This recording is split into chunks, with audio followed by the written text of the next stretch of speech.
How's it going, everybody? David Hedge here from House Hedge Gaming.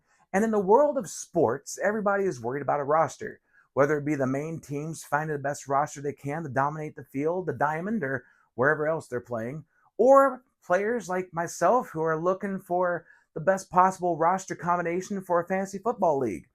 But in my case, I'm looking at a new roster addition to the Dice Throne universe.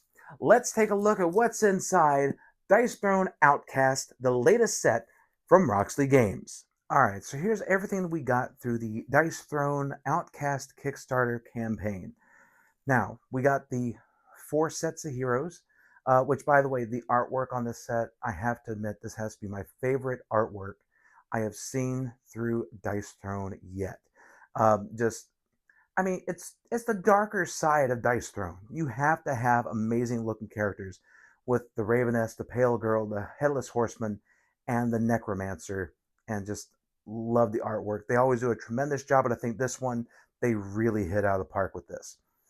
We also have the miniatures. We'll look at this here first.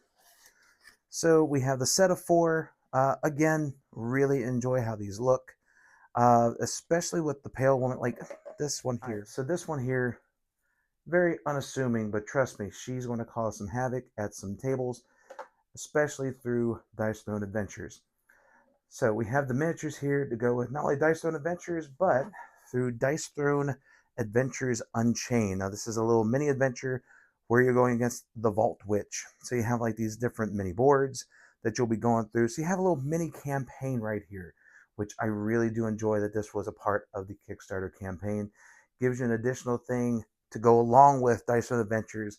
And if you want to get a little bit more adventurous, into the Marvel missions as well. We also got the sleeves, which we have to get the sleeves on these. Look at this. I love it. So we got the sleeves. We also have the promo card set, which a lot of people were upset about the Vanguard Kickstarter that the promo cards weren't involved, but luckily, as I figured Roxley would, they listened to their fans. They made sure that the promo cards we put into the Vanguard Kickstarter when they get sent out. But this will give you added abilities in your Kickstarter or in your Dice Throne games, courtesy of the Kickstarter. We also have the acrylic tokens to go with all the characters. I really do enjoy these. And we now also have these standees. Looks like that standees here for the zombies as well, which, I mean, they're rising from the dead. You might as well have them standing up so they can actually do something. And you got like little updated ones here as well. Okay, so we actually have, let me actually open this real quick. I did not realize that the zombies were going to be updated too, because when the Trent came out, and when the Artificer came out, you didn't really have the characters, their acrylics for like the bots and everything. You didn't have those available to you at the time. But let's take a look at these. So here's one of the zombies here. Yeah, I'm going to enjoy this. And actually, look at this. One of the standees came out. So let's take a look here, see how this fits. Perfect, like a glove. Like an undead glove going onto that thing. I can't wait to show these off on video some point in the near future. But we have the acrylics right there. But now, let's sit down and take a look at what each of these characters have in store for the Dice Throne universe. Okay, as I was getting this open, I did notice that this was the limited edition, which they did this for Radlands in Roxley Games. They had like the limited edition one as well. So this one is limited edition 10,538. Yeah, it's about par for what limited editions I'm going to get. All right, so in here we have the folding boards, the swirl dice, rule book, everything. Let's just crack the sucker open. I can't get over this artwork. Manny Tremblay and the team at Roxley and Dice Throne just do an amazing job on these every time. I've always been a huge fan of the artwork since I first saw Dice Throne Season 1, and I keep being amazed every time. Just when you think the artwork can't get any better, they find ways to just go, you know what? Hold my paintbrush, hold my mouse. We're going to show you. All right, so this is a little bit different. We have the folding box here. Oh, it comes off. Oh, wow. Okay. So we have, it looks like the story Oh, oh, now this is awesome. Okay, so this is the. It makes perfect sense to have the Raveness, and you're going to have to reference Edgar Allan Poe. I love this. I really do enjoy this. So you have the poem here of the Raven. Uh, this story is an homage to Edgar Allan Poe's narrative poem, The Raven, first published in 1845. Good Lord, it's been that long, dang. Yeah, I'm old, but I'm not that old. Uh, but yeah, just the artwork on this and including this, this is a pleasant surprise. Roxley, thank you for being awesome. Uh, this is just so cool. I went to the Edgar Allan Poe Museum in around Baltimore some time ago when I was a little kid, and I really did enjoy the art, like the works of Edgar Allan Poe, the short stories and everything. My favorite ones have been The Raven, but also The Castle of Montiago. But seeing this in a board game, much less one that I truly enjoy, this Roxley, this just made my day. So thank you for including that. All right, so let's go ahead and bust this open. So let's see here. So we have the trays, which we have everything together. We have all of the components and standees for all the characters and the zombies and all. The updated rule book. We'll keep that sealed. Don't need to open that really for the uh, characters or anything like that, since we have the miniatures and the acrylics and all that. All right, so first we're going to take a look at the Necromancer. Let's go ahead and break this out. So we're going to take a look at these quick succession for each of the boards, so you can see what they do, and just take a look at these boards. Like, there's a lot going on with them. So we, all right, I love it. We have a corpse style. Of course, we're going to have a corpse style. It's for necromancers. There's going to be a corpse style. All right, so the corpse style is a unique resource that may be spent for a variety of effects during the main phase. So this is a way to track to summon your undead, whether it be a skeletal warrior, skeletal mage, or a bone golem. And 10 corpses, you gain resurrection. Of course, there's going to be resurrection. Why wouldn't there be? All right, so we have the different pamphlets here. You're going to have one that's going to reference your abilities, and then one that's going to reference your undead warriors, as the case may be. And it looks like we have different things. We have harvest, where you're going to be getting your corpse counters going on here. Let's take a look here. What else we got? We have the combat points. We have the health counter, and we have the cards. Now these a little bit everywhere. Okay, so what's this? All right, so we have a passive Unearth. During your upkeep phase, you must move this card to cover a different offensive ability on your hero board. After moving this card, gain the number of corpses noted in the right corner. Okay, so you give up. So it looks like you give up certain ability each turn, but you get to increase your corpses.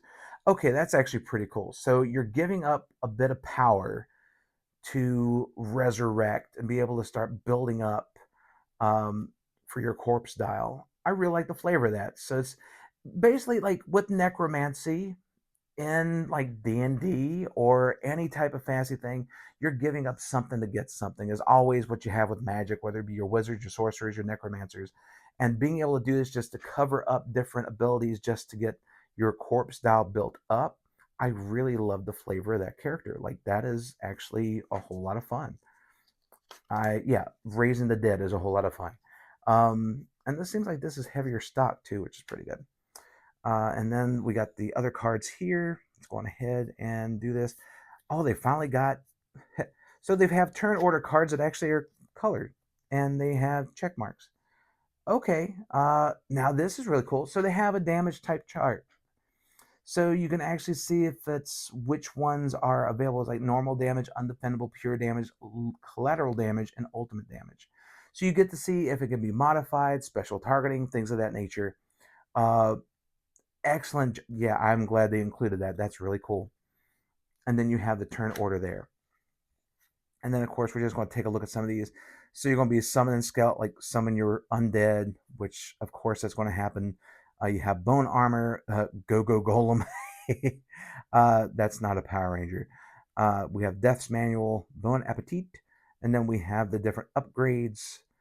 And then, of course, you have your classic cards that go in every Dice Throne deck. Um, but the big thing too, also like the dice, I really love how these dice look. Like they always do a great job of getting these dice um, looking really good for each of the characters.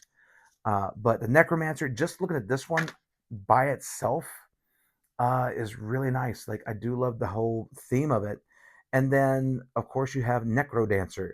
Uh, sure, we'll go with that as the ultimate. Gain Resurrect, Inflict, Decrepify, then deal 10 damage. You may not have you do not have to roll dice for any undead activated this turn. Okay. And so we have the different ones here for the Decrepify and Resurrect. We'll let you take a look at that on your own to discover that one. But that is the Necromancer. So now next up, let's go and check out the Raveness. All right, next up is the Raveness. Now, a cool story. This was actually designed in part with. So we got a chance to see some of this stuff at Gen Con, and we got to hear the story of the Raveness, which is actually was helped designed by a member of Manny Tremblay's family. His son was able to come up with the Raveness character. So being able to hear about that backstory about this character and then seeing this here is really amazing to see. All right, so with the Raveness, you're going to be able to send out Nevermore, the Raven, to be able to bug the living daylights out of your opponents, and being able to have different effects that Nevermore will be able to do. You also have new ability Feather, and of course you have Hex, which made its debut back in Dice Throne Adventures. And of course we have Raven, the Nevermore's counter there, which Nevermore joins the Raveness in battle as an instrument of chaos. That makes perfect sense. So the different numbers here. If an opponent has Nevermore, they must roll one die during their upkeep phase. This is called the Nevermore die roll. And then it gives you the different things. On a 1, that opponent gains Hex. 2, the Raveness can activate Nevermore 2 more times. 3, the Raveness activates Nevermore. 4, the opponent discards a card of their choice. 5, that opponent loses a combat point. You gain a combat point, which I really like. And 6, reduce Nevermore's dial to 0, then return Nevermore to the Raveness. So 6 is like the, hey, get the out of here type roll. But any other roll, Nevermore is definitely going to be causing some havoc. And plus, it also has Absorb Vitality. May only be chosen while Nevermore is on an opponent. For each instance of absorbing, increase Nevermore's dial by 1 to a max of 3. Then that opponent receives 1 damage as an isolated source of undefendable damage.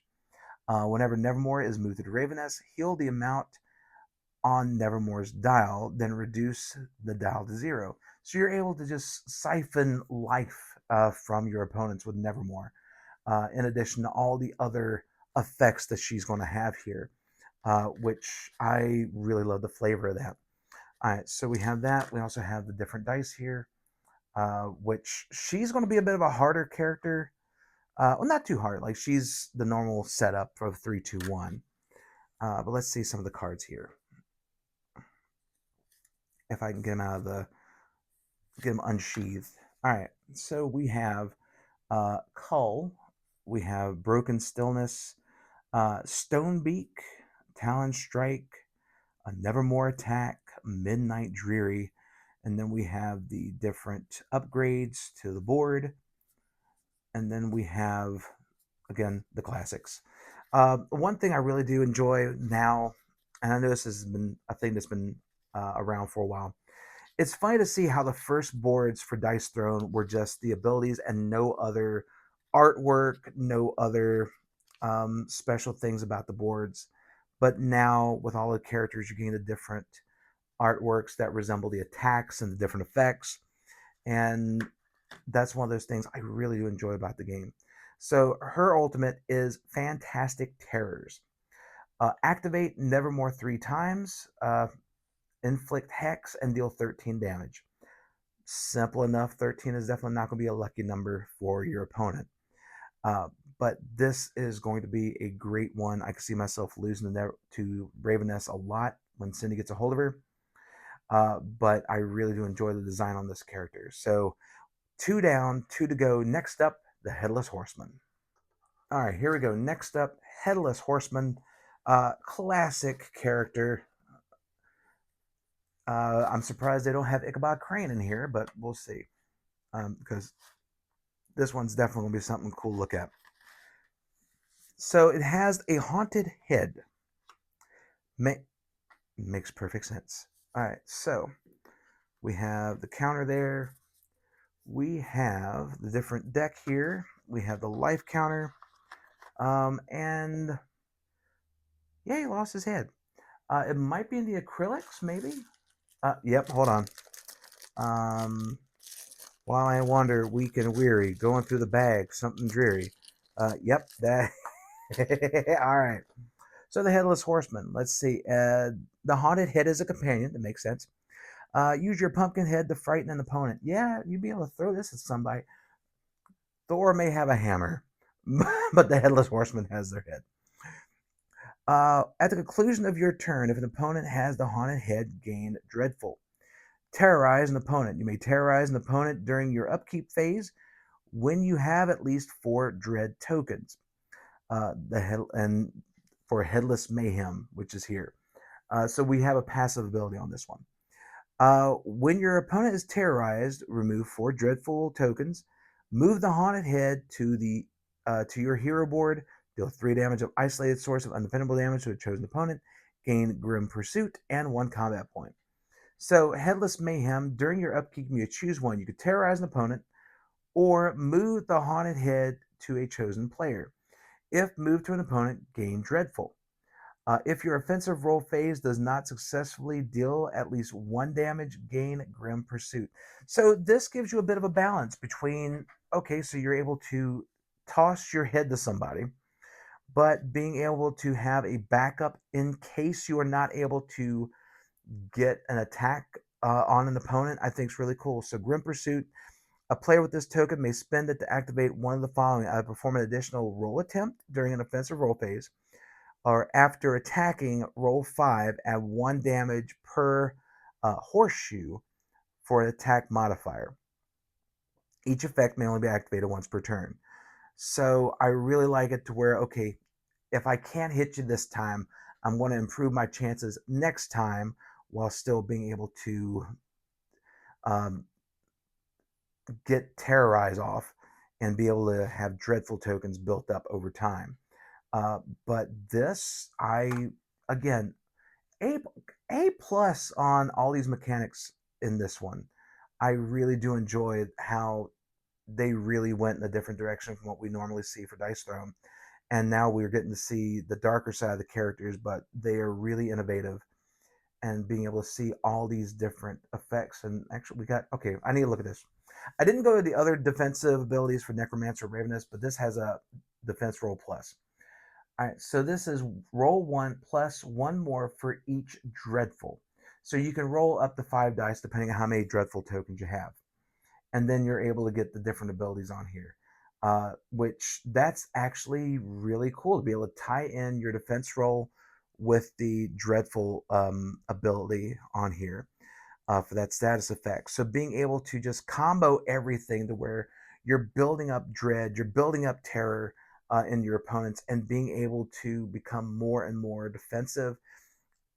To me, that basically shows like your opponent's getting so weak, and you're just sharing overwhelming.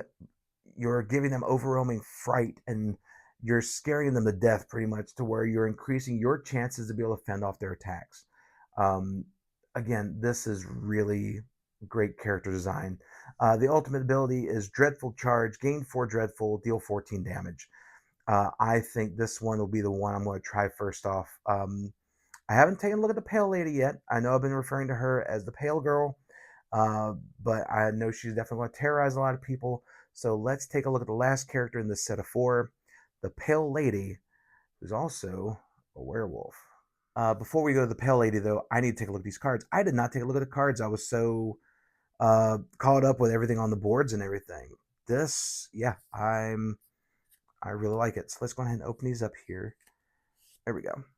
All right, so the cards that we have Dark Surprise, Rolling Pumpkin, Thundering Hooves, Spirited Reprisal, Unescapable, Cranial Assault, Dancing Pumpkin, and then we have the upgrades and all, which I'm glad they actually have Hollowed Reckoning to be able to get to where it's 2 dice instead of 1, so that's pretty cool. But yeah, all right, so that's the cards and everything. Now we'll go to the Pale Lady. But again, real love this design, A plus from Roxley on this. I'm really excited to try this out. This will be the first hero that I will play, and most likely I'll be losing my head when I go against Cindy or anybody else in our play group. But I really do enjoy how this looks. But now let's go to the final character in Outcast, the Pale Lady. All right, last but not least, we have the Pale Lady. Now, as you can see, she's definitely wearing the scars from being attacked. And she does have that familiar cover on the board here, because this will definitely have a hidden secret. Well, not too hidden now, I just revealed it.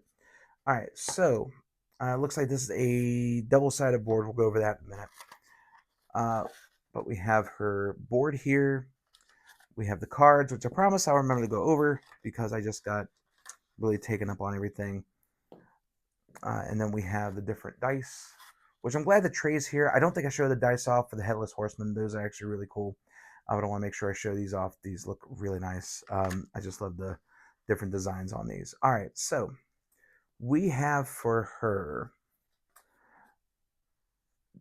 different things. So she has another passive. She has Twilight, which means that she sparkles. No, no, she does sparkle. Dang you, dice thrown. Well, at least it's not a vampire sparkling. I could deal with a werewolf. All right, so Twilight. During your upkeep phase, if you have 3 moon shards, flip your hero board. All right, so on here, we have the different things from Scratch, Cure, Conflict. So you have all these different abilities while she is in her human form. Follow me under the pale moonlight. She must know the Joker. So we have a really good defensive ability, being able to heal up a bit, but also being able to gain a moon shard. Now for the moon shard, these tokens have effects documented on both sides of the board. These tokens may not be removed or transferred by any means except as a result of the hero's abilities or cards. So that's really cool. So you're not able to have your opponent messing with the moon. It makes perfect sense. Nobody can really mess with the moon unless you're Mr. Burns in The Simpsons. But you know what? I'm going to throw in some other references probably that shows how dated I am. But I like it that this side of the board definitely has her being able to control herself a little bit, but still being able to defend a bit. But now with her ultimate, Unleash the Beast. Gain 2 moon shards, then flip your hero board and activate the werewolf's ultimate ability. So you get to do 2. All right, so this, gain 2 moon shards, you're going to be able to flip. Let's flip this board over and see what's up. So the why would you not have anything else here? Just ho. Yeah, that was the worst howl I could ever do.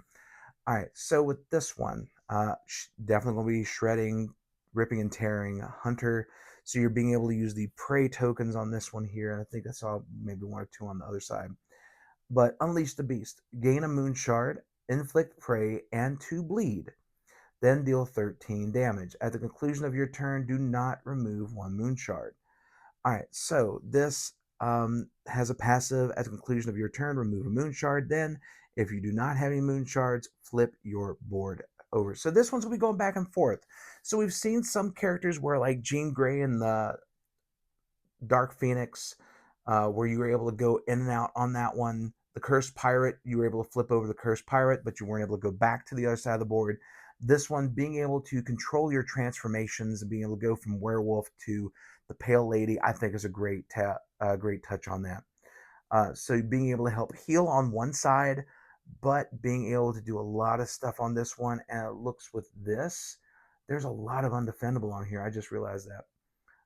Because you have just the basic attacks are undefendable for shred, for rip and tear. Being able to inflict bleed on an undefendable, that is a huge thing to where if your opponent can't do anything and get benefits from their defensive rolls, that I think is going to be a game changer. It's going to make this one very deadly on the board.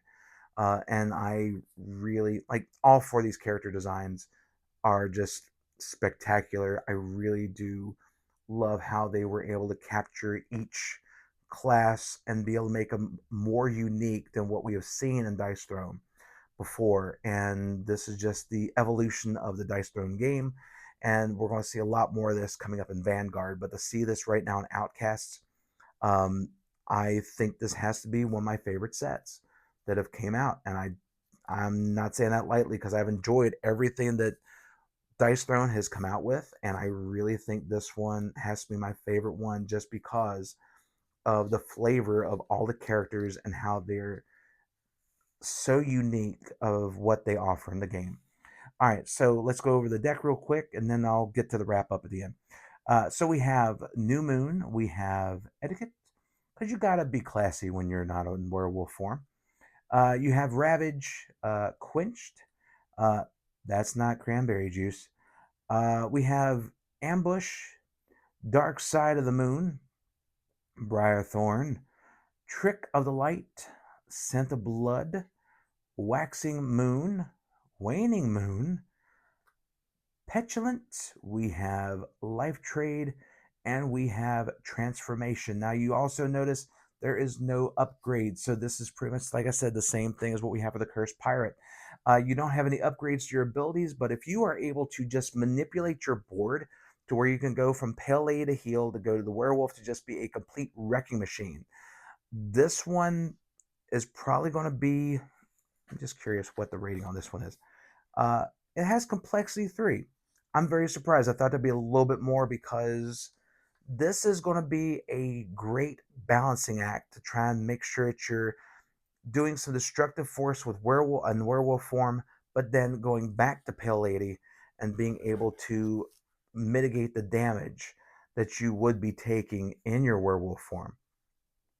But all in all, I really do enjoy how all four of these characters look, and Roxley did an amazing job. I cannot wait to see what the future holds for Dice Throne with the single heroes and with Vanguard. But this is what you get with these characters for the Dice Throne Outcasts and what we got through the Kickstarter campaign. And all I got to say is that this was well worth the wait, and I can't wait to get this to the table. Now let's go to a wrap up of the video. I know this is a little bit longer than usual, but you know what? I want to take some detail into talking about these characters, but also just to examine everything here. A plus on everything from Roxley Games. And this, if you are a Dice Throne fan and if you have not had a chance to pick this up through the Kickstarter, I know that the individual heroes will be available at some point in the future. But if you can get a hold of these, definitely do so because this will be a great addition to any Dice Throne collection. Well, there you have it. That's what's inside Dice Throne Outcast and everything that we picked up through the Kickstarter. Now, I didn't open up Dice Throne Adventures Unchained, where you go against the Vault Witch, because, well, that's an adventure we may have to share with you at some point down the line. But I want to keep that a bit of a secret because with it being an adventure game, some things are left unopened until the right time is at hand. But I gotta say, this has to be my favorite set of characters that Dice Throne and Roxley Games have put out. Each character is so unique. You have the Headless Horseman that's basically able to throw his pumpkin head everywhere and terrorize people, causing dread. Love it. The Pale Lady, which I know at the beginning of the video I called her the Pale Girl. No, she's the Pale Lady, but she turns to a vicious werewolf. And no matter which side of the board you're using, you're either going to be healing up damage or you're going to be inflicting undefendable damage. And it's going to be an amazing time trying to find the balancing act and being able to transform when you need to at an opportune time. For the Necromancer, being able to resurrect fallen friends and foes to serve you in your moments of need, to increase your attacks, and to be able to benefit from the corpses is definitely a cool ability, especially being able to just sacrifice a part of yourself to be able to gain points on your corpse dial to be able to get those corpses raised up and serve you is definitely something pretty cool. And I think that they did a great job being able to um, exemplify what the Necromancer can do. And I'm using a lot of large words today. Shows I'm learning. And then finally, we have the Raveness, which, like I said in the video, is a character that was helped created by Manny Tremblay's son. And I think that it was really a well done character and design, being able to use Nevermore to be able to siphon off life from your opponent and just cause a little bit of havoc right there, and being able to just use the different abilities on the Raveness's board. But also, as you saw, I geeked out. I did, because the inside of the board, when you open the box, includes uh, the Raven from Edgar Allan Poe, and just a little comic strip for that. And I think that was a welcome surprise. I really did enjoy that, and I cannot say enough about how excited I am to get this on the table, and how excited I am for the future of Dice Throne. We're getting ready to go into 2026, and they're going to have everything from individual heroes, starting with the Alchemist. In Q1 of 2026, we're going to have Dice Throne Vanguard, which will include a Forge Master. We're going to have a Duelist, a Sun Elf, and a Druid. But also, they'll be able to have a chance to face a dragon. And even though those 4 characters are definitely going to be very heroic going against the dragon, if they need to access the friends on the other side and tap into the darker side of Dice Throne, any of these characters, I guarantee, are going to put up a fight against the dragon and make him wish he stayed in his lair where he belongs. But thank you so much for checking out this video. If you like it, please like, share, comment, and subscribe, and let everyone know that House Hedge Gaming is here for all of your gaming needs. But until next time, everyone, stay safe and take care, my friends.